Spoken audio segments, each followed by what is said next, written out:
Good morning, friends. I'm here to talk to you today about more miracles of Jesus. Now, we're still learning from the book of Mark, and so far in Mark, we have seen Jesus do quite a few miracles. We've seen him heal the sick. We've seen him even heal someone who was dead. Remember the little girl, Jairus' daughter? They said she had died, but Jesus brought her back to life. And we've seen him drive out demons from people who had been demon-possessed for years. Now, we know that the things that Jesus did, these things were miracles. But, someone who didn't believe or who doesn't want to believe, they might say, well, it was just a coincidence that this little girl got better when Jesus was there. Or it was just a coincidence that the man who'd been demon-possessed all of a sudden wasn't demon-possessed. Or a lot of the things happened in private with just a few people. For example, Jairus' daughter, remember when Jesus went in to heal her, he only took her parents and a couple of disciples. So somebody who really didn't want to believe in Jesus might say, well, that's what they say, but we can't really believe them because it was just a few people. They might not be very trustworthy, right? Well, the miracle that we are going to talk about today was seen by thousands of people, and there was no way it was a coincidence, and lots of people not only saw it, but wrote about it. This miracle that we are going to talk about is the only miracle of Jesus that is found in all 4 gospel books. Do you remember what those gospel books are? Say them with me. Matthew, Mark, Luke, and John. That's right. So we're going to look at this story today, and we're going to do it a little bit differently. A lot of times I'll tell you the story or I'll read part of it from my Bible. Well, another way to read the Bible is to find a really good storybook Bible. And especially some of the miracle stories or some of the parables are really fun to read as a story. And you guys, I know, are really good at using your imaginations, but sometimes it's nice to see someone else's pictures or ideas of what things might have looked like.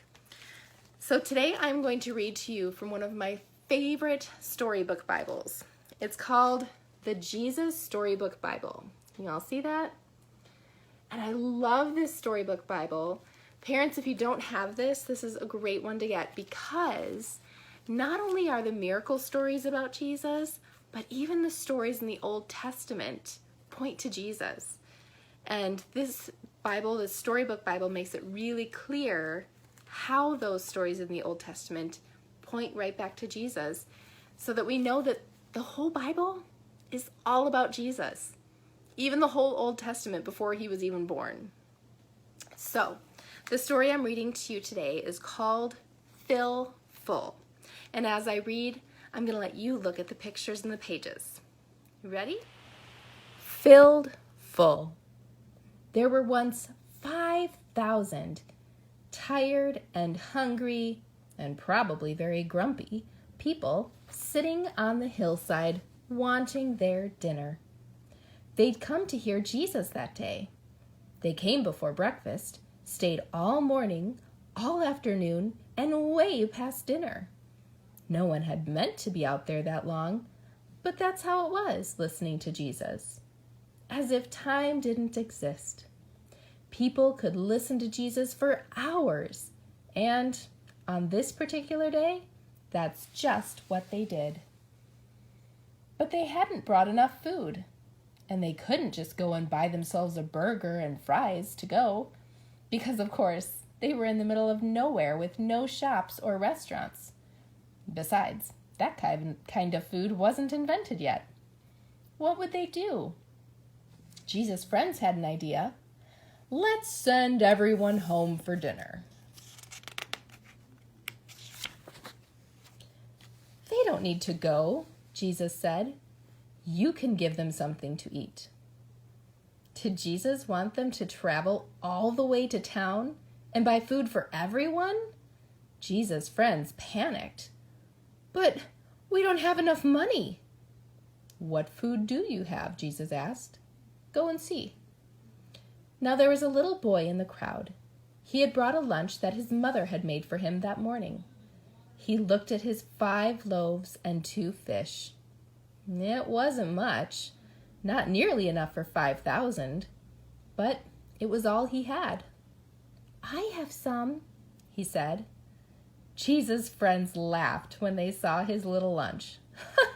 "That's not nearly enough," they said. But they were wrong. Jesus knew it didn't matter how much the little boy had. God would make it enough, more than enough. Jesus said, "Bring me what you have." And so the little boy gave Jesus his lunch. Jesus winked at the little boy and whispered in his ear, "Watch." How in the world will Jesus feed everyone with just that? Jesus' friends asked, because they thought it was impossible. But Jesus knew the one who made all the fish in the oceans, and Jesus knew the one who in the very beginning had made everything out of nothing at all. How hard would something like this be for someone like that?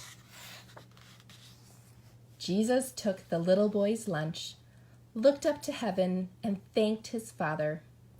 Then Jesus gave the little lunch back to his friends.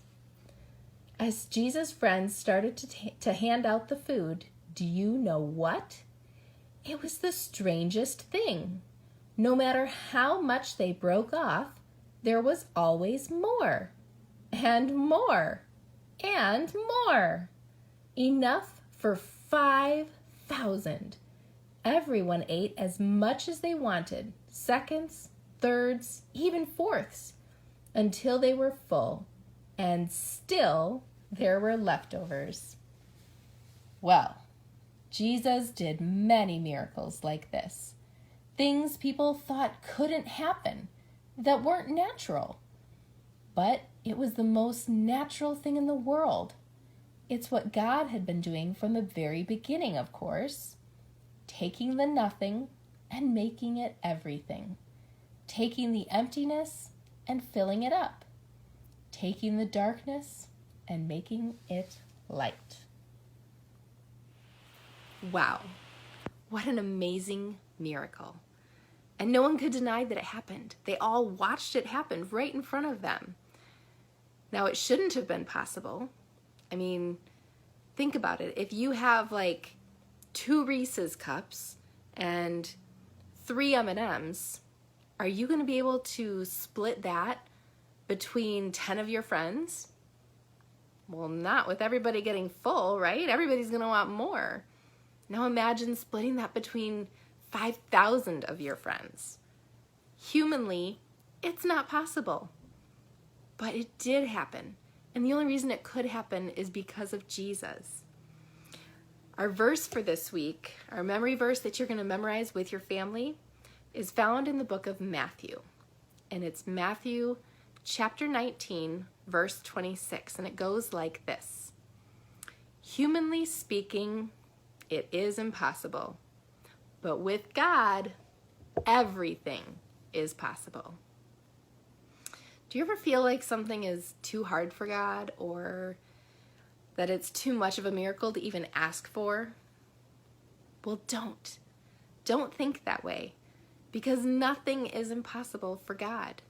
I mean, if God could feed 5,000 people with that little boy's lunch, imagine what else he can do. You know, it should be impossible for you and me to get to heaven, right? Because if you sin even once, even just one sin, you're out. You don't get to go to heaven. And you and I both know that we've sinned more than once. So it should be impossible for us to go to heaven, right? But with God, because of Christ, it's not impossible anymore. Because of Christ, our sins are forgiven and we get to go to heaven. It shouldn't be possible, but with Christ, it is. With God, all things are possible. Feeding 5,000 people with a little boy's lunch, or going to heaven, even though you're a sinner. Isn't God amazing? Isn't Jesus wonderful? You guys have a great week, and I will see you back here next week.